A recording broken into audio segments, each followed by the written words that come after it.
Welcome to Back to the Heart. Today, I am joined by Garreth Spencer, a guest from the new community of coaches that I recently joined at Enlifted.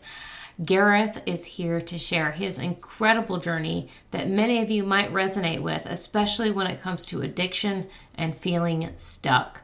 We are talking about anything that might be holding you back from living your best life, whether it's that morning cup of coffee or something more extreme. Let's dive in and hear how Garreth got to where he is now. As I continue to stress how important community is, I have recently joined a new community. It's a lifted coaches community, and I have a wonderful guest from that community, Mr. Garreth Spencer, who is here today and is going to share a little bit about his journey with a little connection to parts of my journey, which you guys will hear, specifically related to addiction. If you're listening now, you're probably resonating with this already. And maybe there's something in your life that you are addicted to or don't want to admit or say the words out loud, that you are addicted to something, regardless of what it is. It could even be that morning cup of coffee. If there's something keeping you feeling stuck and not progressing with living the best life you want to live. Garrett, tell us a little bit about your journey and how you got to where you are now. Yeah, definitely. I appreciate the introduction. It's great to be here. First podcast, so this is exciting for sure. My story, it starts with a lot of addiction and escapism behavior. I have a picture of myself like 5 or 6 with a controller in my hand, just cheesing at the camera. I started video games at a very young age. By the time I was 14, I had gotten into cigarettes and alcohol. Right when I turned 15, I started doing cocaine and crack, and it was this progressive downward spiral that was keeping me stuck. A few decades of bouncing between drugs, alcohol, and video games, was searching everywhere to figure out what was going on, like why I didn't want to be in this position for sure. Like I would numb out, and then there'd be these moments of clarity in my life where I'm like, what the hell am I doing? Why do I feel so bad?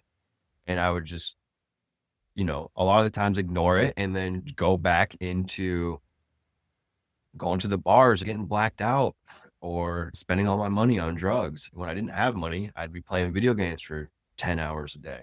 It was 2.5 decades in that mindset, really struggling and not finding a way out. And then I joined the Enlifted community and learned the tech to really understand what my story was, what my internal story that I was portraying to myself. After that, it was a whole new game. I released the shadows that I had, the unprocessed emotional content and limiting beliefs and the programming that I was living with. What was that story you were telling yourself that was leading you to do all those things? Yeah, I would say it was a few things, some childhood stuff. Mom worked night shift and 3 jobs to keep me and my brothers, fed and with a roof over our house. So it was, to me, it was, and, nothing against my parents. What was done had to be done. But to me as a little kid, it was like some abandonment issues, which now I'm grateful for. I wouldn't be where I am now. Right. So there was that, there was a few breakups that hurt. There was just didn't know what to gravitated towards numbing and escaping my own feelings and emotions. It wasn't so much a physical dependency as it was unconsciously numbing and not really knowing why. An emotional dependency to an extent, So a it was coping mechanism. Yeah. So it was stories like that where it was actual experiences. But then also there was the layer of me being so hard on myself that I was in this situation, me telling myself that I was never going to be able to change. I'm already too far into it. I haven't developed skills to to make something of myself. And that of itself was keeping me chained to where I was in my own reality. So was there something specific that happened that was that breaking point that you were like, I got to do something different? And it was many, Yeah. there was many of those. Through high school, it was going to school sped up and drunk, and then going to the parties and really getting attention through shock value. At some point, I learned in my life that I wasn't getting the attention I wanted. So I found out if I was a rebel, I mean, it started when I was 14. I'd already gotten arrested 3 times and went through teen court. I was getting a lot of attention then, and it wasn't a conscious thing when I'm 14, like, oh, this is how I get attention. It was an unconscious thing, but I was looking back on it, I was getting a lot of attention. And that led into my teenage years in high school of sleeping through all my classes and not caring about the educational system. I was doing weird, wacko shit, going to parties and just being blackout drunk. This went into my 20s to where I was like, oh, I could change my behavior because I'm an adult now. I could go, you know, so I got into a very depressed state and then would stay home and drink. And still go to the bars, play a lot of video games, but I was much more calm. I wasn't really seeking that kind of just chaotic attention anymore. It was just numbing out. At that point, it was just like Yeah. drink enough to just be like almost like a zombie. Yeah. Well, your body was seeking comfort, and that was what it was comfortable with because that's what it was used to. Our bodies become accustomed to what we do to them all the time, even if it's not very healthy. It still becomes accustomed to those things and starts putting up those boundaries. Probably a lot of brain fog and a vicious circle of trying to numb out from feeling the feelings and then not even being able to identify what those feelings are once you clear the fog of identifying, well, what are those feelings?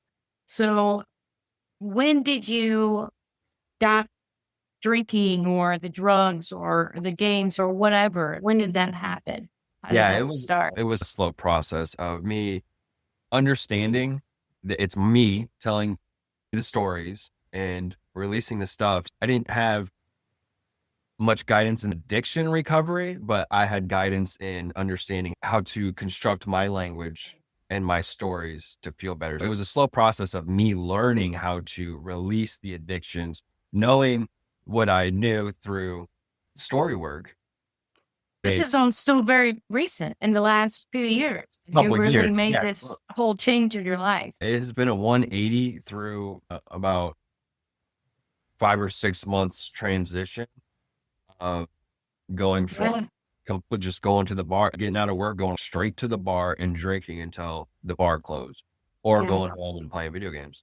It was these incremental moments of just like, at one point, I felt really good inside myself. I went from feeling shit in drinking to feeling really good in drinking. I was like, man, this is wild. I feel good while I'm doing this. And that's when I caught myself like, whoa, I understand how I get out. I have the information and this tech that I used on myself to clear emotional baggage and the programming and the thoughts, and I'm still drinking. And when it clicked, I'm just going to quit now.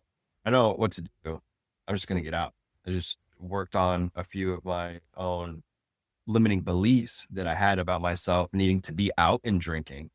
I was still going out, but I wasn't drinking. I was hanging out with everybody. I was much more outgoing. Instead of running the program from being a child, because we're in theta brainwave state when we're children, we're a sponge.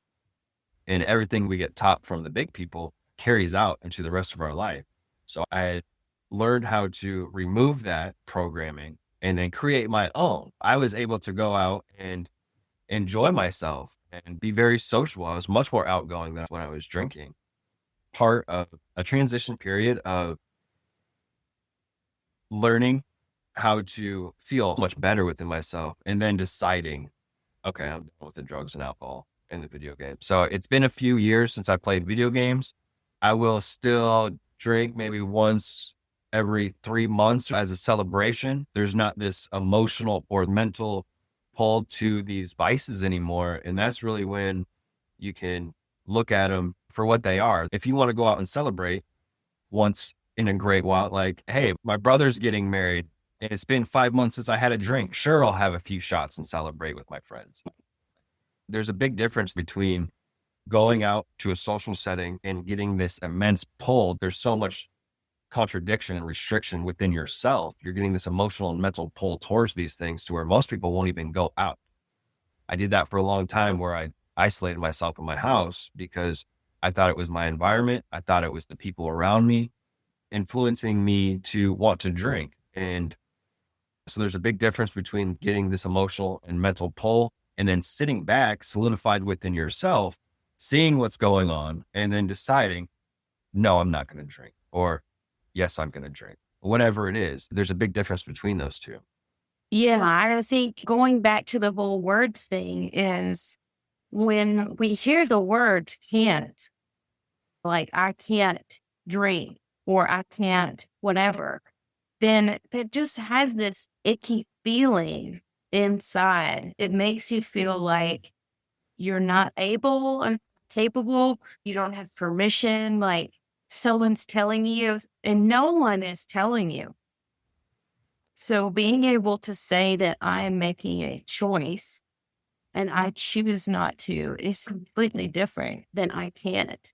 When we say those words can't, it puts this feeling into your body that makes it even more difficult to actually follow through. Nobody wants to be told that you can't do anything. Right. I have a friend, she was like, tell me I can't and I'll show you I will. Like that's her thing. It's like, don't tell me I can't do something. So I appreciate you bringing that up, that it was your choice. I think that's so important because we have a choice in everything, every day. Some days there's going to be challenging moments. This morning it was one of those days. I just woke up with this weird frustration or anger. And I'm like, I don't like the way this feels inside my body. I'm going to make a choice. I can keep with that and just have a shit day. Or I can think, I don't want to feel this way. So what are the things on my list that I can do to actively change and shift my energy in my whole day? Getting outside, doing some grounding, the gym. But, I did it. I came home, I did my own thing, shower, had a little smoke, bring me back into, Mama showed me the way and I'm back in and like, okay, I made the choice. Like I'm back in and I'm refocused. Thank you for sharing that. Yeah. Back to that feeling, the feeling like the body keeps the score, and these emotions that arise, even the addictions and the numbing and these behaviors. There was a while where I had quit everything and I was just like, man, I loved it, but I went and grabbed 3 jobs and I was so busy that I couldn't even think or feel. Right. So it manifests as many different ways, and the body keeps the score. These things are messengers showing you what is in the unconscious, where the shadow is. You put your awareness into your body is highly intelligent. We put our awareness into the body and we ask questions, and you see where the root of these things are. So essentially these things happening in the exterior world and within ourselves, if we get triggered by anything or wake up in a bad mood, they're messengers showing us where there is some stagnant energy within. We ask questions, get to the root of it, and then release it. And it's okay to feel that way and allowing yourself to feel it. But then, okay, I'm going to make a decision to change this space. And what can I learn from this? I love that. Let's dive into more of what you're doing now with the whole samurai thing. Yeah, Like, I don't yeah. even know how to get an introduction in there. So Totally. I'll just toss it to you because it's so Totally. interesting to me. Yeah. So I'm training up samurais. I'm training up warriors. The battle is no longer in the fields fighting each other. The battle now is inside. It's the internal garden, the mind restraints, the stories we have, the things that trigger us. It's inside. It's not so much outside anymore. Until we can release and get centered and solidified within ourselves, we can start helping other people more efficiently. What I'm doing now is teaching men how to, I call it the shadow blade. and going into the unconscious where these shadows are. So Carl Jung has this very famous quote, until you make the unconscious conscious, it will direct your life and you'll call it fate, which is, for mind, only 5 to 10% of it is the conscious awareness.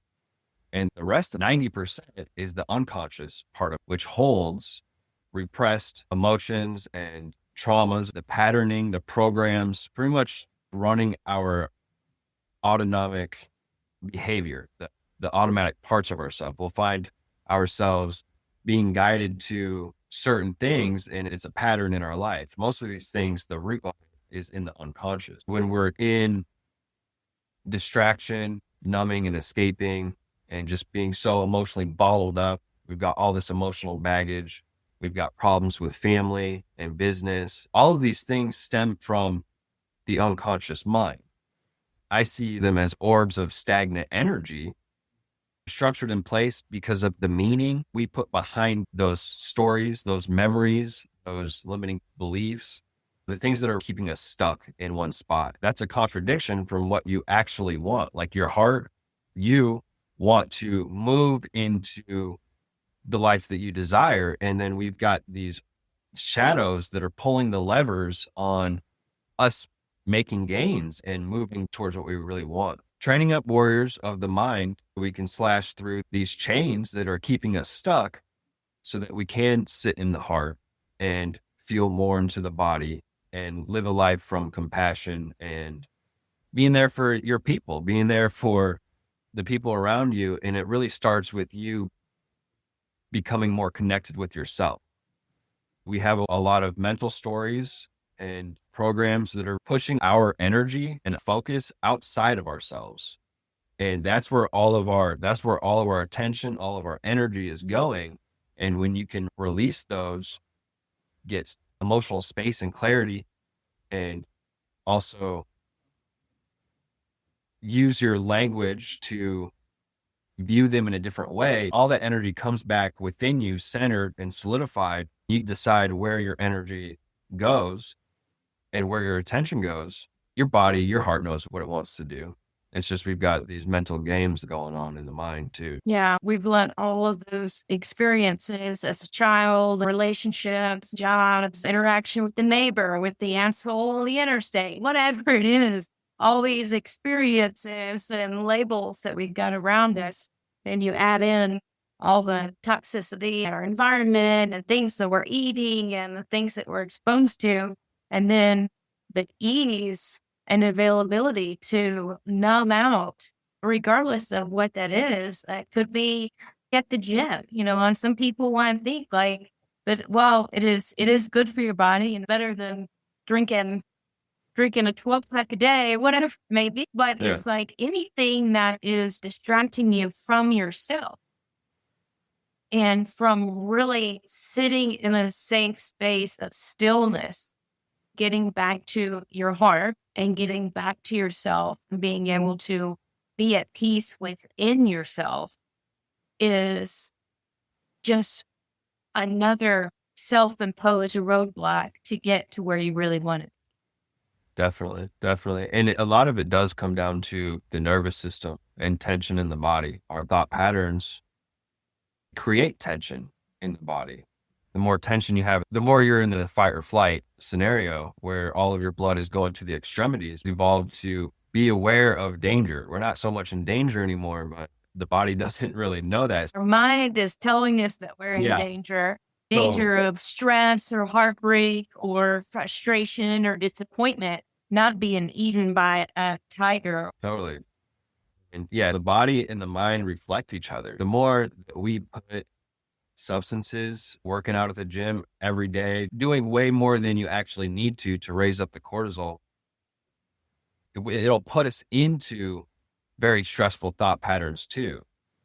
When we understand how to use the mind to release all of that stress in the body and just relax and feel into your body, it changes the whole game. You walk around with grace. You're calm and energized.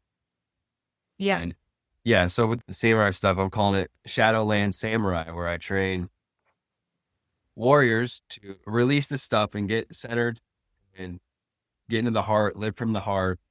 These video games and the excessive porn use and the drugs and alcohol, these are all distractions, and it influences other aspects of our lives. There was a long time for me specifically where I wasn't close with the people that loved me. I was very isolated within myself.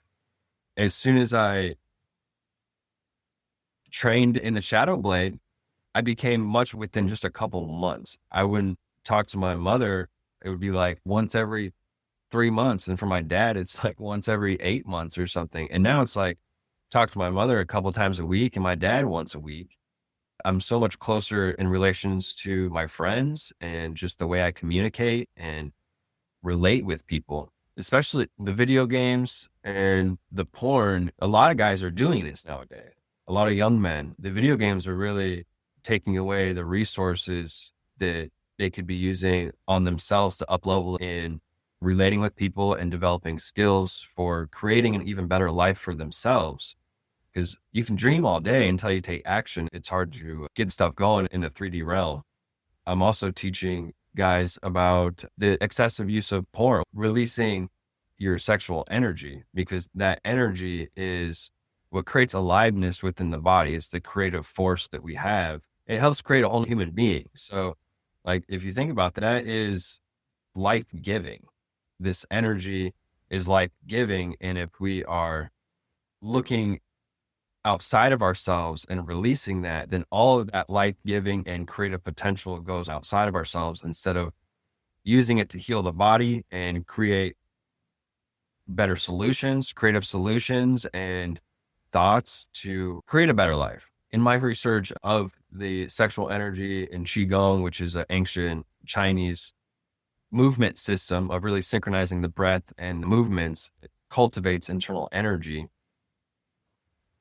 The energy moves through your body. The sexual energy for men, especially now when we get taught to release it, it's meant to be cultivated in the lower centers, in the lower part of your body, and then moved through the body so that you can feel this energy. And it's hard for guys in the beginning of knowing what this energy is actually used for. It's really used to bring up into the heart so you feel magnetic and charismatic and compassionate with the people around you, and then also up into the mind to receive wisdom and guidance and have creative thoughts. And this energy just makes you feel very alive within your body. I know when I was younger and in all of these addictions, that was a major part of my journey as well. I just felt I lived in a depleted state constantly. A lot of guys will resonate with this when they hear it. That's one of the major reasons causing social anxiety and depression. The opposite of depression is creation. If you don't have that creative energy within yourself, and you do become depressed. It's hard to communicate. It's like you haven't cultivated your energy so that you feel embodied to really flow into conversations and flow within your life. Well, it's that connection, right? That energy was designed to create a connection with someone, to create life. So when it's being released, so to speak, without connection, right, is a whole different level of just wasted energy. Yeah. And in an intimate sense, when you are with a partner, that creates oxytocin, which when you're not with a partner and you're looking at a screen, it's like your body gets excited, like, oh, we're making love or whatever we're doing. And then it's done. It's almost like your body gets pissed. Like, what the heck? Didn't Yeah. create any connection with somebody. It's like the second part of the process is missing. So your body gets confused with, wait a minute, that's not supposed to be the end. Totally. Totally. Yeah. There's supposed to be another part here. Yeah. And this energy is also like a magnet. It's like glue. That's why in an intimate relationship, you get, so yes, I mean, obviously the heart based, and also when you start having this kind of interaction brings you even closer. You can move that throughout your body and refine this raw sexual energy into your heart, your mind, your work and relationships to magnetize things to you. Whatever you start doing, you start putting creation, you start putting life force into that thing, more intention into that thing. And and get going on the outside, releasing it becomes a life of living in a depleted state for sure. Also creates weird sexual bonds with technology. Like there's guys out there now that will see a closed laptop and start getting aroused because they've done this so much throughout their life. It's also creating a lot of ED for young. There's 20-year-olds with ED because of Really? because of their behaviors, because of these shadows, because of this need to numb and escape, knowing that there's shadows in the unconscious that are holding a lot of our energy and creating the programs telling us that we can't get out of these behaviors. And it's a vicious circle, regardless of whether it's any kind of addiction, whether it be porn or alcohol, where there's this sense of shame that adds a whole extra layer of feeling stuck. I don't know what to do. I can't get out of it. How can this stop? How can I get out of the circle? And then added to it is that shame and judgment from anybody else around you, which is judgment of yourself. Every time you think someone around you is judging you, and maybe they are, who knows? If you Right. believe that they're judging you in any capacity, then you're ultimately judging yourself in that moment. So it's like getting to that root cause of understanding that this isn't me. This isn't who I am. This isn't who I want to be. So I have the opportunity to make a choice to get back to my heart, to get back to who I really want to be for myself. And then that spreads to anybody else around you, whether that's family or partner or your purpose in life. I know a lot of people are experiencing the shame aspect of being in an addiction and wanting to get out. That's half of the coin right there. Feeling these shameful emotions, and then that's what's keeping us stuck in the past. Releasing the mental noise that's keeping us chained to the past or worried about the future. Getting present within the body and understanding, viewing, okay, my life is going in this direction. Let's integrate that into our conscious awareness so we get more vitality, more energy. And then we can choose the actions that we take instead of being compelled and this compulsive behavior to numb or get emotional reactions within ourselves of shame to keep us in the cycle, just as you said, this cycle. You can get to a point where that choice is taken away from you and it's demanded either by some drug that's laced with something else or drunk driving. You hurt somebody that you love when you're in this space. Oftentimes a health issue, because when these emotions get trapped in our bodies and we create these coping mechanisms, defense mechanisms that are these compulsory activities that are detrimental to our physical and emotional, psychological well-being, then sometimes these things come to us and you're forced to make a change, right? Because you nearly die or someone dies or something extreme ends up happening. And then it doesn't feel like a choice anymore. And it's much more difficult to climb up that hill. It's not impossible, but it just makes it a lot more challenging. Like you're backed into a corner and now I have to make a choice. I have to do something. Totally. Yeah. People definitely get those wake up calls. And yeah, I just want to say you do not have to hit rock bottom before you start changing your life around. Right. Really getting the help, getting the guidance on closing that time gap of being your best self and shedding these addictions, distractions. Yeah. And the biggest thing was to know that people aren't alone. I appreciate that we're having this open and full conversation because there are people listening that this is resonating with, all connected. We've all got some variation of the same shit that we're dealing with, regardless of what that thing is.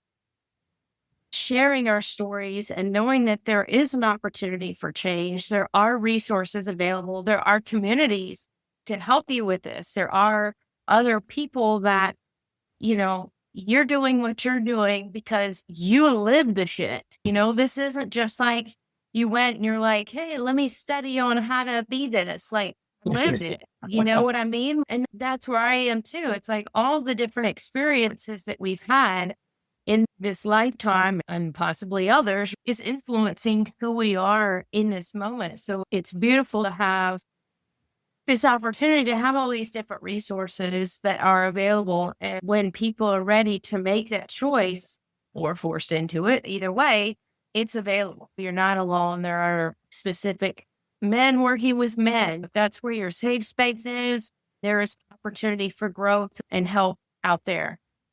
I want to say that these experiences that we go through, I see them as Earth School. This is the training grounds. And these experiences, like you're going through them so that you can learn from them and then help other people through them. These difficulties that we're in, it's an opportunity to grow from it and develop skills so we can help the people around us that are going through similar situations.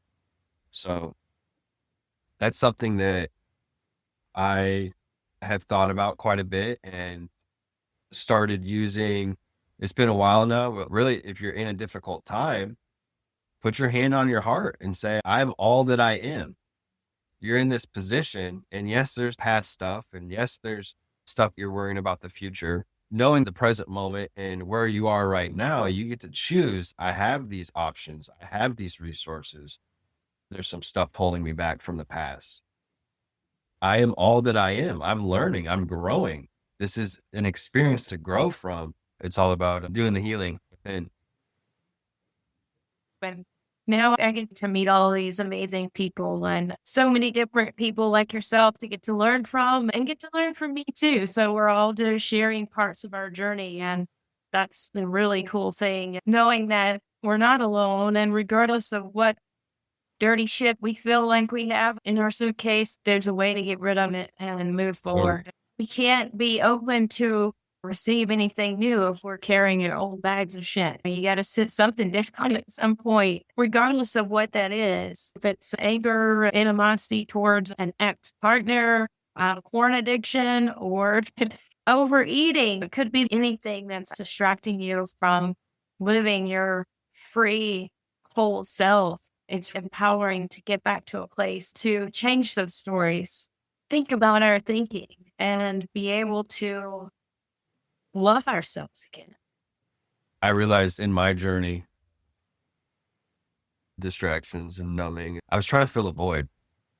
I was reaching on the external to feel better, to fill this void, emptiness. It was aspects of ourselves that we put into the unconscious, which is actually parts of ourselves. When we don't have that energy in the body, in the conscious awareness, it's somewhere else.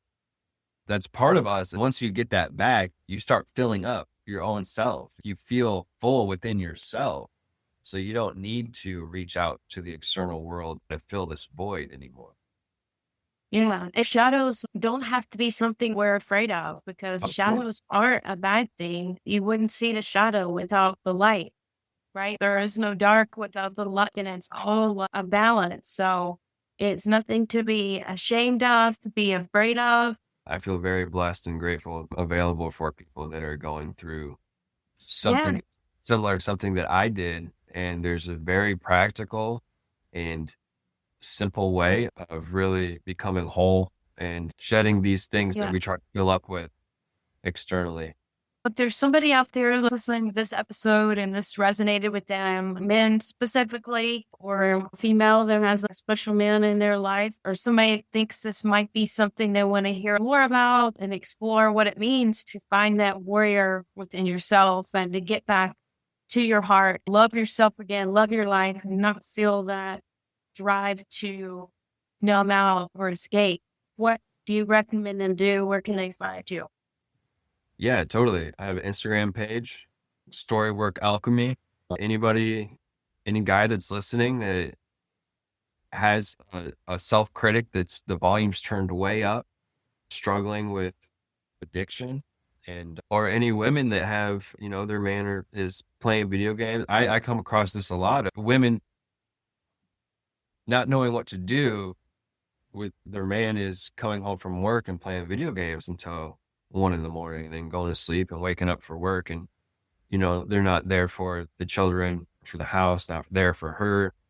that's becoming more of a problem nowadays as well. So if any women are hearing this, it's an opportunity to introduce this to your man to help him get through this and become more at ease and whole within himself so he can show up better for the work he does and for the family. That's true. Yeah. And to recognize that it's not something to judge their Totally. partner for doing. It's a coping mechanism for them. Yes, they do have a choice, but ultimately everybody has to be on their own path and at their own time. There are resources available, but just being open to support. So thanks, Garrett, for sharing your journey and all the cool things that you're offering to help men and women as well. Thank you for joining us today for Back to the Heart. Totally. I greatly appreciate you having me on here. Thank you. Wow, what an incredible journey we got to hear today from Garreth. Remember that your biggest battle is internal. True transformation begins when you confront your own unconscious patterns and limiting beliefs. Choice empowers you. You have the power to choose your path rather than being compelled by old habits or external influences. Energy cultivation is key.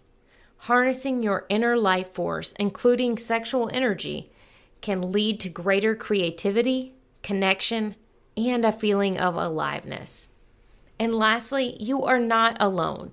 Many people struggle with similar challenges, and resources and communities are available to help you heal and grow. So comment below what resonated most with you today in Garrett's story. And if this episode touched you, share with someone who might benefit.